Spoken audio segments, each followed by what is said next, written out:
12 साल बाद प्रयागराज में महाकुंभ का आयोजन चल रहा है और बीती 28-29 जनवरी की रात को महाकुंभ में एक ऐसी घटना घटित होती है, एक ऐसी भगदड़ मचती है जिससे कि चारों ओर चीख पुकार मच जाती है। और चीख पुकार भी कोई आम चीख पुकार नहीं, बल्कि जो भी इस भगदड़ में नीचे गिरता है वह उठ ही नहीं पाता है। तो कोई अपनों से अलग हो जाता है, तो कोई व्यक्ति अपनी जान बचाने के लिए जो कुछ उससे बन पड़ता है वह सब कुछ करता है। और इस भगदड़ के कारण करीब करीब 30 लोगों की मौत हो जाती है और 80 से 90 लोग जो है बुरी तरह से घायल हो जाते हैं। हालांकि प्रशासन द्वारा इस भीड़ को मैनेज किया जा चुका है।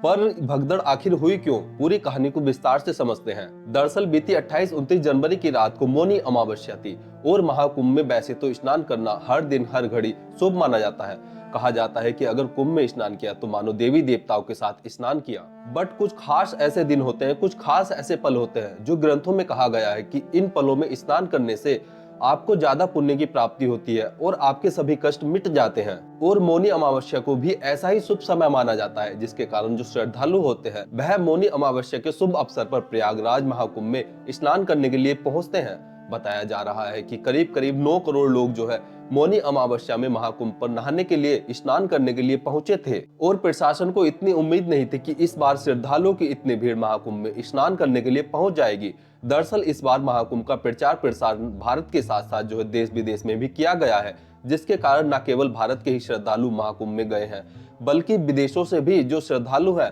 वह भी महाकुंभ का हिस्सा बन रहे हैं। मतलब करीब करीब 9 करोड़ लोग महाकुंभ के संगम में स्नान करने के लिए पहुंच जाते हैं और सबको बस एक ही ख्याल रहता है कि जब सुबह 2 से 4 बजे का टाइम होगा, जब मौनी अमावस्या का ब्रह्म मुहूर्त होगा, तब वह स्नान करने के लिए जाएंगे। अब एक खबर यह भी निकल कर आती है कि ये जो अमृत स्नान था, इस कारण प्लाटून पुलों को बंद कर दिया गया था और इनके आसपास बांसों की बैरिकेडिंग लगा दी गई थी। और जब अमृत स्नान की शुरुआत हुई, जब मौनी अमावस्या में नहाने का समय आया, तो बहुत सारे श्रद्धालुओं की भीड़ इन पुलों के आसपास आ गई और आगे बांस की बैरिकेडिंग होने के कारण जो आगे श्रद्धालु होते हैं वह रुक जाते हैं, जिससे कि जो पीछे की भीड़ होती है वह अपने आगे वाले व्यक्ति को पुश करती है और वह व्यक्ति अपने आगे वाले व्यक्ति को पुश करता है, जिसके कारण जो सबसे आगे जो बांस की बैरिकेडिंग के पास जो श्रद्धालु होते हैं उनके ऊपर काफी ज्यादा भार आ जाता है और उनका सारा वेट बांस के ऊपर चला जाता है। और ये पुश करने का सिलसिला तब तक चलता रहता है जब तक कि वो बांस की बैरिकेडिंग टूट नहीं जाती है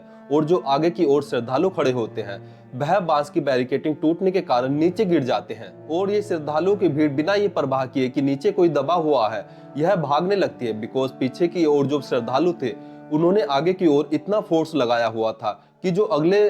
श्रद्धालु थे वह खुद को भागने से रोक ही नहीं पाते हैं। अब जैसे ही ये श्रद्धालु नीचे गिरते हैं तो जो आसपास के श्रद्धालु होते हैं उनके बीच में एक पैनिक फैल जाता है, जिससे कि वहां पर भगदड़ मच जाती है, जिसके कारण जो व्यक्ति नीचे दबा रह जाता है वह उठ ही नहीं पाता है और जो व्यक्ति अपनों से बिछड़ जाता है वह उनसे बिछड़ा ही रह जाता है। और कोई व्यक्ति अपना सामान खो देता है तो कोई व्यक्ति जो है अपनी जान बचाने के लिए वहां से भागने लगता है, जिससे कि ये पूरी घटना घट जाती है। और इस हादसे की दूसरी वजह यह भी बताई जा रही है कि मैनेजमेंट ने आने और जाने का एक ही रास्ता बनाया हुआ था। अगर यह रास्ता, आने का रास्ता अलग बना होता और जाने का रास्ता अलग बना होता तो इस प्रकार की जो घटना थी यह नहीं घटती और लोगों के बीच पैनिक नहीं फैलता। चूंकि एग्जिट और एंट्री का एक ही रास्ता था तो कुछ श्रद्धालु नहाने के लिए जा रहे थे और कुछ श्रद्धालु नहाकर वापस आ रहे थे। और इसी दौरान बांस की बैरिकेडिंग के पास श्रद्धालुओं की भीड़ का जमघट लग जाता है और लोग इससे पहले कुछ समझ पाते कि आखिर हो क्या रहा है, वहां पर भगदड़ मच जाती है, जिससे कि जो व्यक्ति नीचे गिरता है वह नीचे से उठ ही नहीं पाता है और लोग खुद को बचाने के लिए भागने लगते हैं, जिससे जो कुछ बन सका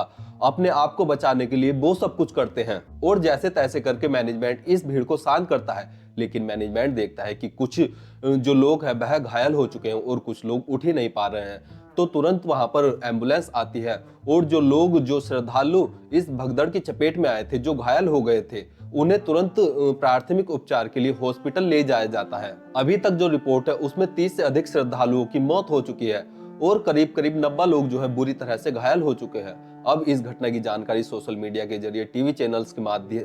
माध्यम से पूरे भारत में फैलने लगती है और जो भी इस घटना के बारे में सुनता है हर कोई बोलता है कि यह गलत हुआ है, यह मैनेजमेंट की लापरवाही के कारण हुआ है। साथ ही विपक्ष सत्ता पार्टी सरकार पर आरोप लगाती है कि यह बैरिकेडिंग वीआईपी लोगों के कारण हुई थी, जिससे कि आम श्रद्धालुओं को स्नान करने से रोका जा रहा था। बट आम श्रद्धालुओं की भीड़ ज्यादा होने के कारण लोगों के बीच पैनिक फैल जाता है और भगदड़ मच जाती है। जिसके कारण यह घटना घटती है और श्रद्धालुओं की मौत हो जाती है। और कुछ सत्तावादी लोग बोल रहे हैं कि अगर आपके घर पर 4 लोग आ जाएं तो उन्हें मैनेज करना बहुत मुश्किल होता है। यहाँ पर तो 9 करोड़ लोगों की भीड़ थी। इस तरह से पक्ष विपक्ष टिप्पणी कर रहे हैं, लेकिन ये जो पूरा घटनाक्रम घटित हुआ है, इसके पीछे जो मैनेजमेंट की लापरवाही है वह बिल्कुल भी सहनीय नहीं है। जिस भी कारण से यह पूरा घटनाक्रम हुआ है उसकी बहुत ही कड़ाई से, बहुत ही स्ट्रिक्ट तरीके से जांच होनी चाहिए।